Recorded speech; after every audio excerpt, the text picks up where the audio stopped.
લક્ષ્ય ન્યૂઝ, એક નજર, એક લક્ષ્ય. સુરેન્દ્રનગર મહાનગરપાલિકા દ્વારા ઐતિહાસિક હવા મહેલ ખાતે ત્રિદિવસીય ઝાલાવાડ ફૂડ ફેસ્ટિવલ યોજાઈ રહ્યું છે. શહેરી વિકાસ અને શહેરી ગૃહ નિર્માણ તથા પ્રભારી મંત્રી દર્શનાબેન વાઘેલા, નાયબ મુખ્ય દંડક જગદીશભાઈ મકવાણા દ્વારા ગઈકાલે આ ફેસ્ટિવલને જનતા માટે ખુલ્લો મૂકવામાં આવ્યો છે.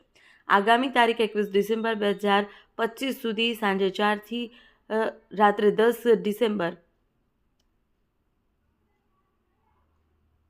આગામી તારીખ 21 ડિસેમ્બર 2025 થી સાંજે 4 થી રાતના 10 કલાક સુધી આ મેળો ચાલનાર છે અને ફેસ્ટિવલમાં આજે 32,000થી વધુ લોકોએ મુલાકાત લીધી છે અને લોક સંગીતની રમઝટ સાથે વિવિધ ઝાલાવાડી વાનગીઓનો સ્વાદ પણ માણ્યો હતો.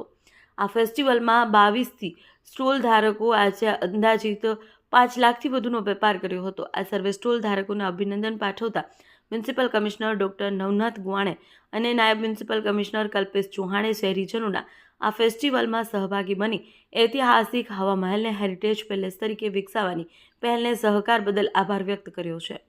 દેવમ ત્રિવેદી, સુરેન્દ્રનગર.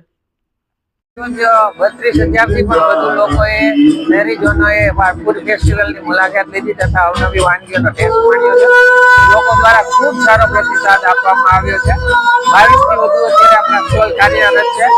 તમામ સ્ટોલ ઉપર 5 લાખથી વધુનો વેપાર થયેલો છે. આવતીકાલે પણ આ પ્રોગ્રામ શરૂ રહેશે. આવતીકાલે 50,000થી વધુ લોકો મુલાકાત રહેશે એવો આશય સાથે સાધવામાં આવે છે. કેવો કાર્યક્રમો ચાલે છે? અહીંયા સરકારશ્રી કક્ષાએથી અવનવા જે ગાઈડલાઈન છે સરકારશ્રીના વિકાસની ગાથાના તમામ નવા કાર્યક્રમો યોજાવાના છે.